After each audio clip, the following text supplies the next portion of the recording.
Assalamualaikum warahmatullahi wabarakatuh. Perkenalkan, nama saya Nabila Putri Nuraini dengan NIM 333723076 dari kelas A. Di sini saya akan membuat video tugas pertemuan 2 mata kuliah kecerdasan artifisial lanjutan. Di sini saya akan membahas kode CNN atau Convolutional Neural Network untuk klasifikasi angka tulisan tangan menggunakan dataset MNIST. Kode ini merupakan modifikasi dari kode yang diberikan di PPT dengan beberapa peningkatan agar lebih optimal. Saya akan membahas setiap bagian kode dari persiapan dataset, arsitektur CNN, training, evaluasi, hingga analisis akurasi dan loss. Yang pertama, import library. Langkah pertama adalah mengimpor library yang dibutuhkan. Di sini saya menggunakan import tensor ASTF. Di sini ini fungsi dari tiap library-nya itu TensorFlow dan TensorFlow.keras itu untuk membangun dan melatih model CNN. Ini saya library-nya sama seperti yang di PPT. Lalu ada matplotlib.pyplot itu untuk menampilkan gambar dari dataset yang ini. Lalu selanjutnya ada 6PY-ASNP itu untuk memanipulasi data numerik. Lalu selanjutnya yang kedua ada load dataset MNIST. Saya membuat dataset MNIST langsung dari TensorFlow ini, dari library TensorFlow. Ini kodenya seperti ini. Ini datasetnya itu masih sama kayak yang di PPT. Datasetnya itu berisi gambar angka 0 sampai 9 dalam format grayscale 28x28 pixel. Dataset ini terdiri dari 60.000 data training dan 10.000 data testing. Lalu yang ketiga ada normalisasi data. Di PPT itu kodenya datasetnya nggak digunainnya tanpa normalisasi. Tapi di sini saya menambahkan normalisasi agar model belajarnya lebih cepat dan stabil. Ini fungsinya itu untuk yang ini. Fungsinya untuk mengubah nilai pixel dari 0 sampai 255 menjadi 0 sampai 1 agar CNN lebih cepat convergent. Selain itu di kode PPT juga dataset tidak diubah dimensinya. Tapi di sini saya mereshape agar sesuai dengan input CNN-nya. Kenapa saya harus mereshape-nya? Karena CNN itu membutuhkan input dalam format tinggi, lebar, dan channel. Jadi saya menambahkan satu channel untuk grayscale. Bagian ini dimodifikasi dari PPT agar membuat model lebih optimal. Lalu yang keempat ada mengubah arsitektur CNN. Di PPT itu CNN hanya memiliki 2 lapisan konvolusi dan tidak menggunakan batch normalization. Tapi di sini saya menambahkan lebih banyak layer agar akurasinya lebih tinggi. Kodenya itu yang ini di sini. Ini yang berbeda dari PPT itu saya menambahkan lapisan konvolusi ketiga, yaitu di conv2d jadi 128 filter. Lalu yang kedua menambahkan batch normalization untuk membuat training menjadi lebih stabil, yang ini. Lalu saya menggunakan dropout saya menggunakan dropout 0,3 untuk mencegah overfitting. Dengan menggunakan arsitektur ini, model lebih akurat dan lebih stabil dibanding yang di kode yang ada di PPT. Lalu yang kelima ada kompilasi model. Yang ini kodenya. Kalau di PPT itu model dikompilasinya menggunakan Adam sebagai optimizernya. Tapi di sini saya menggunakan RMS Prop yang lebih cocok untuk CNN pada dataset MNIST. Perbedaannya yang saya gunakan dengan yang di PPT itu, saya menggunakan RMS Prop agar lebih stabil. Lalu selanjutnya ada training model. Kode di PPT model hanya dilatih tanpa learning rate scheduler. Di sini saya menambahkan reduce LR on plateau agar learning rate menyesuaikan saat model mulai stagnan. Yang ini kodenya.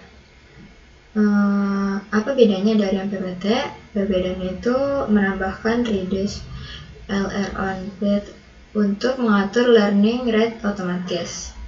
Lalu selanjutnya ada evaluasi model. Yang ini setelah model selesai dilatih, saya melakukan evaluasi menggunakan dataset uji. Di kode ini saya menggunakan perintah yang ini sebagai berikut. Hasil akurasinya sebagai berikut.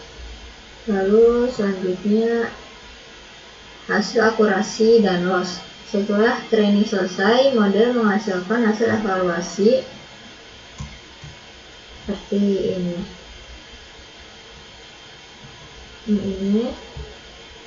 Ini hasil akurasinya. Akurasi modelnya itu 99,33%.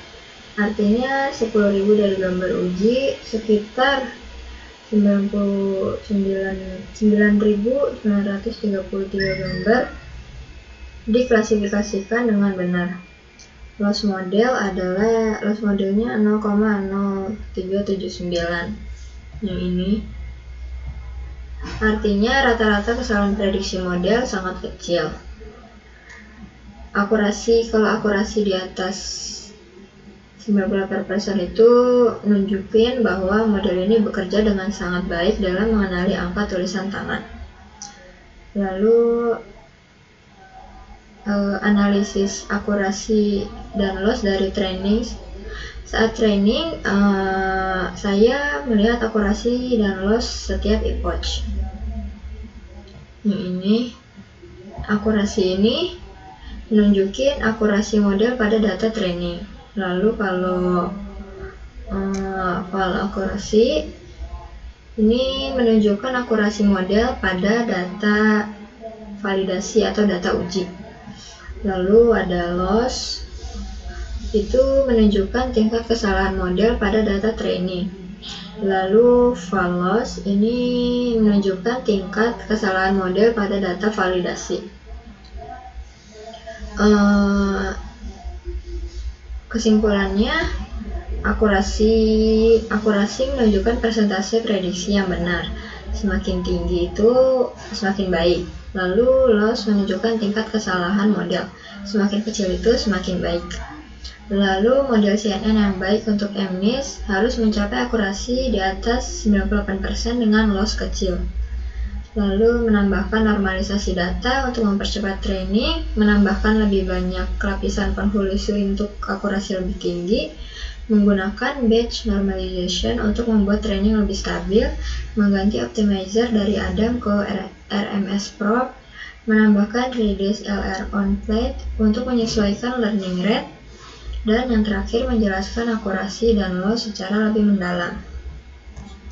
Lalu mungkin sekian penjelasan untuk CNN. Selanjutnya saya akan membahas kode LSTM atau Long Short Term Memory untuk analisis sentimen menggunakan dataset IMDb.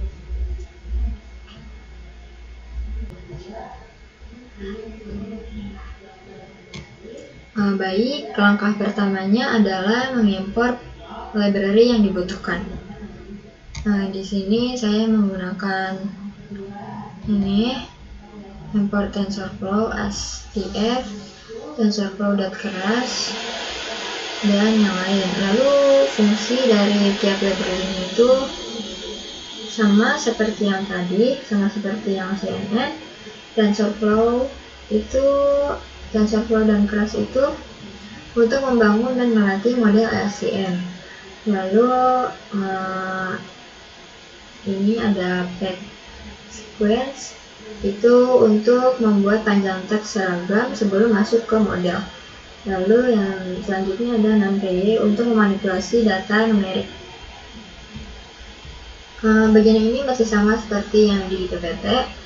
Lalu selanjutnya ada load dataset IMDb. Saya memuat dataset IMDb langsung dari TensorFlow-nya seperti yang CNN tadi. Yang ini kodenya. Dataset IMDb ini berisi 50.000 review film yang sudah dikonversi ke dalam bentuk angka. Data ini terbagi menjadi 20.000 data training dan 20.000 data testing. Bagian ini masih sama seperti yang di PPT. Lalu selanjutnya ada memuat tokenizer IMDb.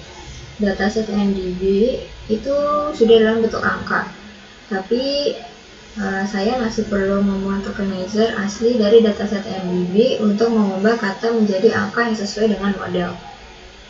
Ini kodenya. Kenapa kita menambahkan angka 3 ke setiap indeks? Karena indeks 0 sampai 3 itu digunakan untuk token khusus seperti pad R untuk padding, lalu UNC untuk kata yang tidak dikenal, dan start sebagai awal kalimat. Bagian ini merupakan modifikasi dari kode PPT untuk memastikan tokenisasi tetap sama seperti dataset aslinya. Lalu selanjutnya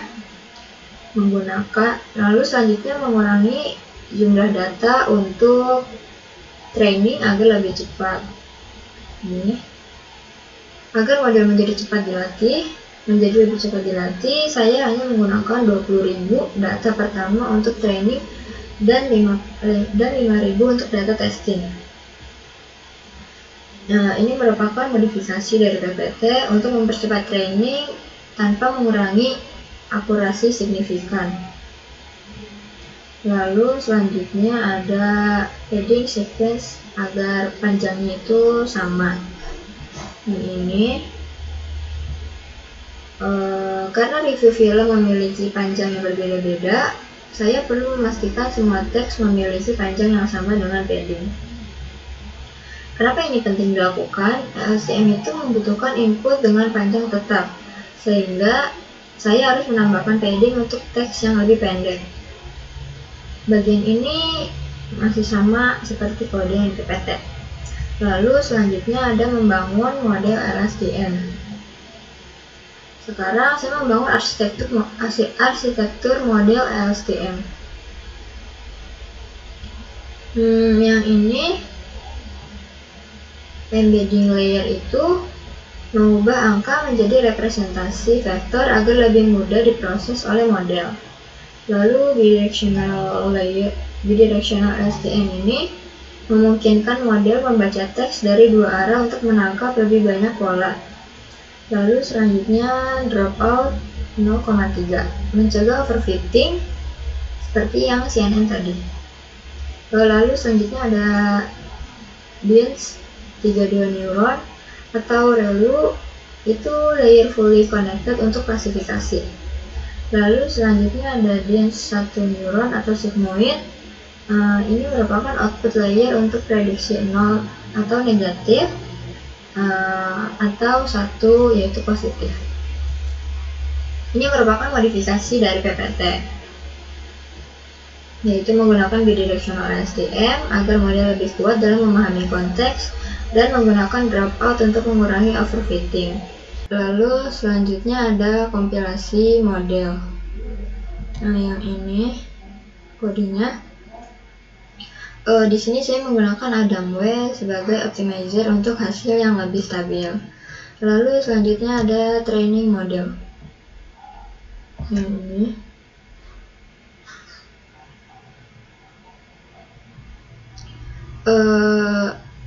Ini saya memakai early stopping, yaitu menghentikan training jika fail loss-nya tidak membaik dalam 2 epoch, mencegah overfitting juga. Lalu selanjutnya ada evaluasi model. Setelah training selesai, saya melakukan evaluasi model dengan dataset uji. Hasil evaluasinya itu biasanya seperti ini. Hasilnya seperti ini.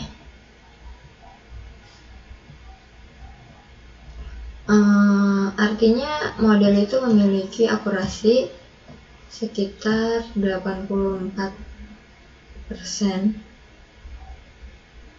dalam mengklasifikasikan review film sebagai positif atau negatif. Lalu selanjutnya ada prediksi sentimen review baru. Sekarang saya bisa menguji model dengan input manual. Di sini saya akan memasukkan kata-kata positif. This movie is amazing. Oke, ini hasilnya positif. Review ini dianggap positif karena mengandung kata-kata berikut, amazing. Ini merupakan modifikasi dari PPT untuk memungkinkan input manual tanpa harus mereset program. Jadi kesimpulannya, menggunakan tokenizer asli dari IMDb agar lebih akurat, lalu menggunakan bidirectional LSTM untuk pemahaman teks yang lebih baik, lalu menggunakan AdamW sebagai optimizer untuk hasil yang lebih stabil, lalu menambahkan early stopping untuk mencegah overfitting, lalu yang terakhir menambahkan input manual untuk review tanpa reset program. Mungkin sekian yang dapat saya sampaikan.